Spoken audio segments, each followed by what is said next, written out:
Mr. Barrett, a story's just broke, and I'll credit the National Post, but I know there's an order paper that you submitted asking about the Governor General, Mary Simon's catering bill and bills and guests during a Dubai trip. Can you tell us what you were asking and what information you've obtained? Yeah, look, we always want transparency from the government on what their costs are for international travel, particularly at a time when Canadians haven't been able to travel and we're experiencing, a cost of living crisis. For most Canadians, they can barely afford a tank of gas or a full week's worth of groceries.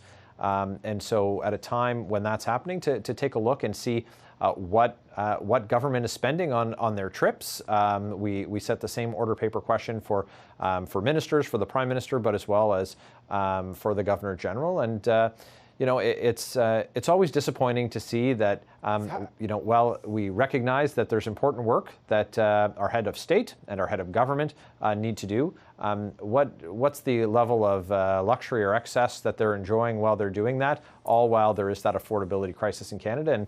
And while I don't have the numbers in front of me, I'm sure you do. You'll see, and if you share them with your viewers, that it's excessive. It's excessive.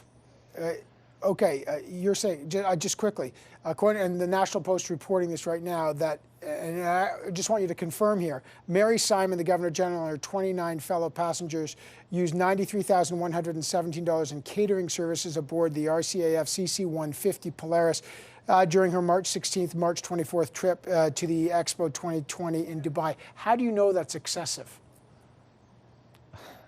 That's an incredible amount of money, $96,000 for,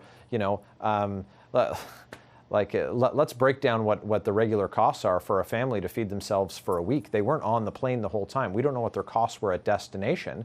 We're talking about just what they were consuming in flight. And so $96,000 is an incredible sum of money to most Canadians. And, it's an average Canadian family. That's their household income for the year. For many Canadians, that well exceeds their household income for a year. And they spent it on a single trip. And I don't think that they were eating Kraft dinner and Campbell's soup and drinking Tim Hortons coffee on the plane. I imagine that if we had a breakdown of what they were into, they were enjoying themselves a lot more than most Canadians can when they can't even put a tank of gas in their car and they can't afford to feed their family for a week.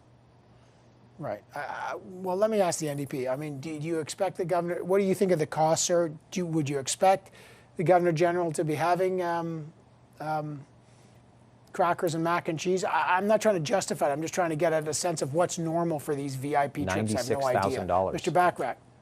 Well, there's nothing wrong with transparency and there's nothing wrong with accountability. These are important tenets of our political system. And I think getting some answers to these questions is perfectly reasonable. Understanding better, we don't have all the information at this point. So I'd be happy to look at that once we have the actual numbers and provide a more in-depth response. But, obviously there are costs, and sometimes those costs are outside of people's control. They come with the system that we have. But certainly transparency and accountability, and if changes need to be made, then we can have that conversation at that point. Right. Listen, I think everybody here agrees on one thing: transparency on all these things. Okay, Mr. Bachrach, Mr. Barrett, by the way, I know I kind of jumped you with that. That story just broke, but it was Mr. Barrett's order paper, so I thought, hey, let's get the man who's requested this information to comment on it. Thank you, Mr. Barrett. I appreciate it.